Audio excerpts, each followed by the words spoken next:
Ya, selamat siang adik-adik. Katong akan memulai katong punya ibadah sekolah minggu online di saat ini. Tetapi sebelumnya katong akan membaca firman Tuhan yang terambil dari Markus pasal 16 ayatnya yang ke-15. Tetapi sebelum katong membaca firman Tuhan, mari katong berdoa. Ada ungkapan syukur dan terima kasih lagi ya Tuhan Yesus, karena begitu besar cinta kasih Tuhan bagi kehidupan kami, sehingga kami selaku anak-anak-Mu telah atas izin atau kehendak Tuhan sehingga kami boleh melakukan ibadah sekolah minggu online di saat ini ya Tuhan Yesus. Ungkapan syukur dan terima kasih kami naikkan padamu, karena Tuhan Yesus begitu baik bagi kami ya Bapa di surga. Tuhan Yesus, kami akan mendengar sedikit dari berita firman-Mu di saat ini ya Tuhan. Biarlah Tuhan mengkosongkan hati dan pikiran kami ya Tuhan. Biarlah Tuhan Yesus mencurahkan Roh-Mu yang kudus tinggal di dalam hati dan pikiran kami ya Tuhan Yesus, sehingga kami dapat menerima firman-Mu ini sebagai pelita bagi kehidupan kami ya Tuhan. Berfirmanlah bagi kami ya Tuhan Yesus, karena kami selaku anak-anak-Mu telah siap mendengar apa kata firman-Mu. Amin.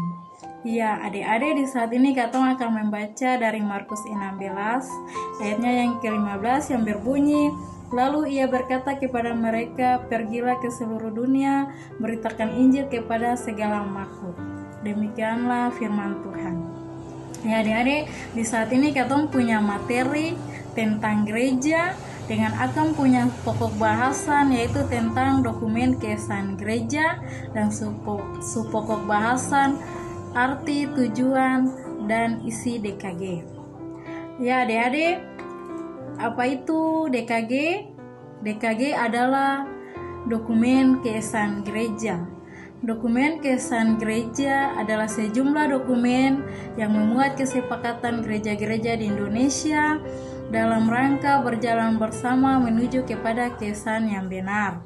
Gereja-gereja di Indonesia termasuk GPM sungguh-sungguh menyadari akan sebuah prinsip penting, bahwa selaku gereja dalam melaksanakan misinya, maka tujuan yang harus dicapai yaitu mengajak orang-orang datang kepada Yesus, bukan mengklaim Yesus sebagai miliknya atau mengkungkung Yesus dalam kungkungan gerejanya sendiri.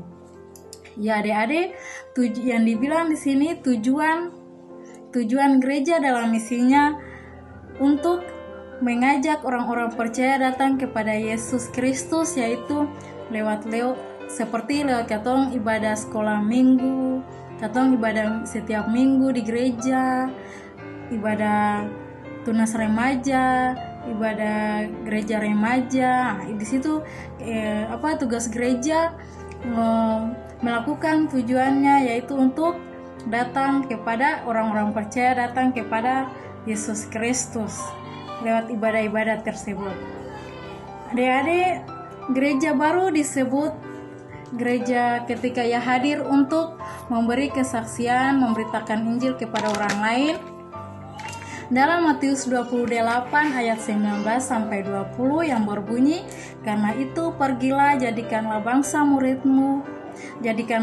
muridku dan baptislah mereka dalam nama Bapa, Anak, dan Roh Kudus. Merupakan amanat agung Tuhan Yesus kepada setiap pengikutnya, termasuk GPM dan juga para remaja GPM.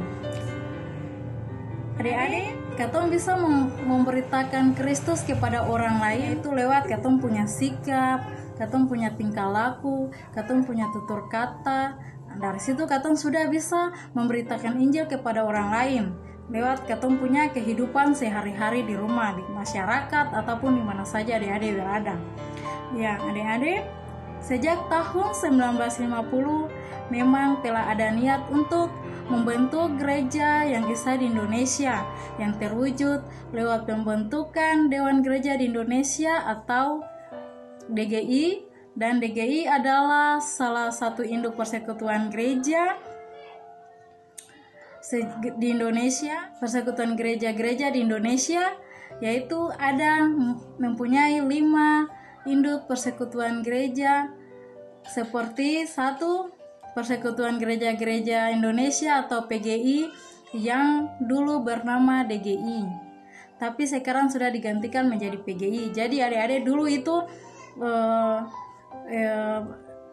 dokumen kesan gereja sekarang sudah diganti menjadi Persekutuan Gereja Indonesia. Ya, yang kedua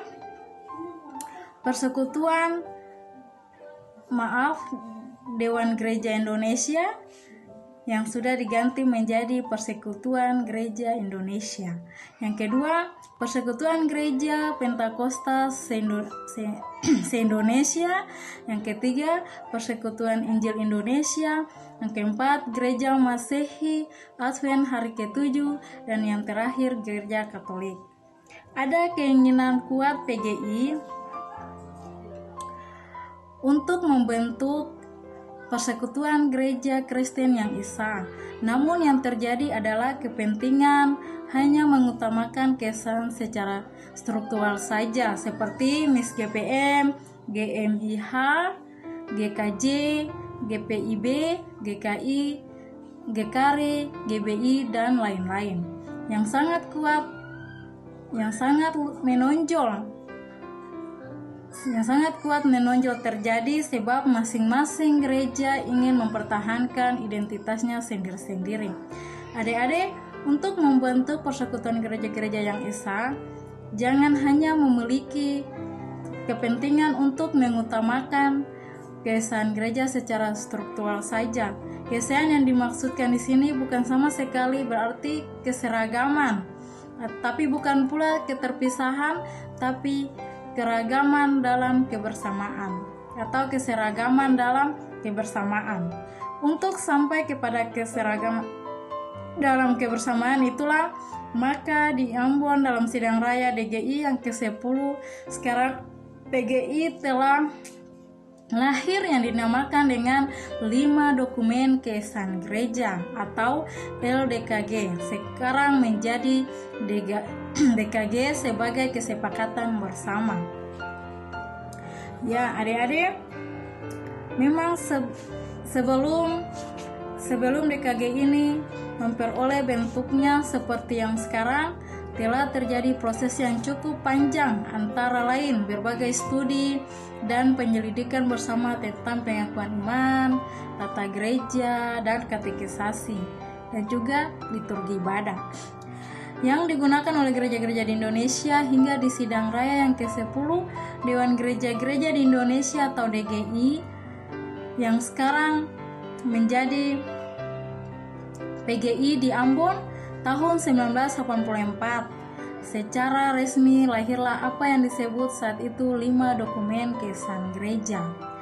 Selanjutnya, LDKG mendapat penyempurnaan lagi di sidang raya yang ke-11 PGI di Surabaya tahun 1989 dan semakin disempurnakan lagi pada sidang raya PGI yang ke-12 di Jayapura tahun 1994.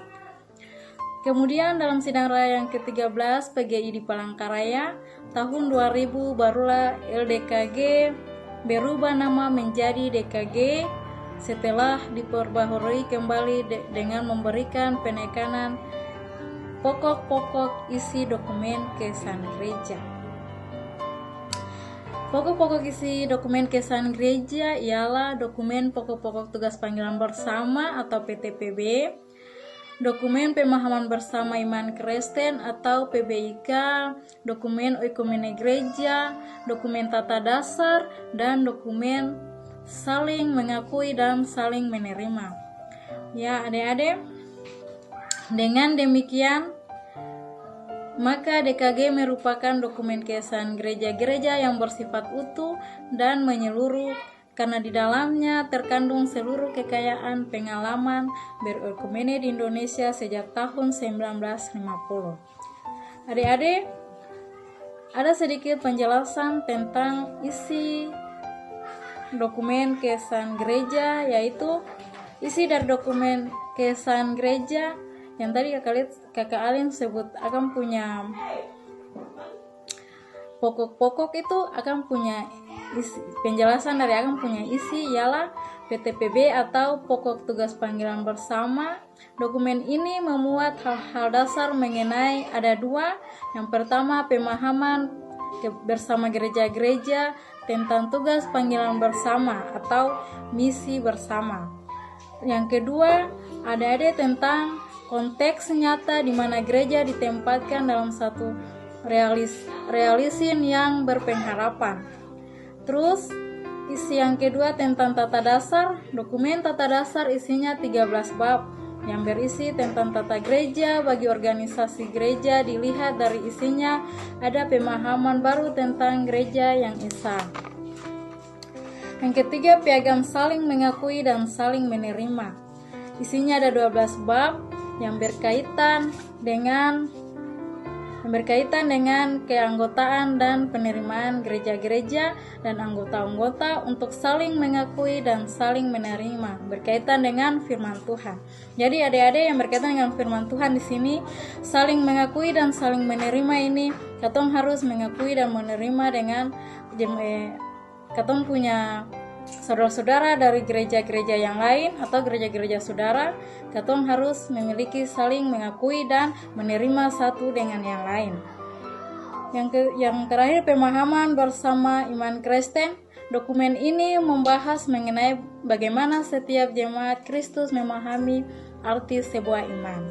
Ya, adik-adik, yang terakhir tentang tujuan DKG adalah untuk memahami, membangun, dan mempersatukan gereja-gereja di Indonesia, serta membangun semangat yang sesungguhnya dari gereja-gereja di Indonesia untuk berpartisipasi dalam pembangunan nasional sebagai pengalaman Pancasila menuju abad yang ke-21.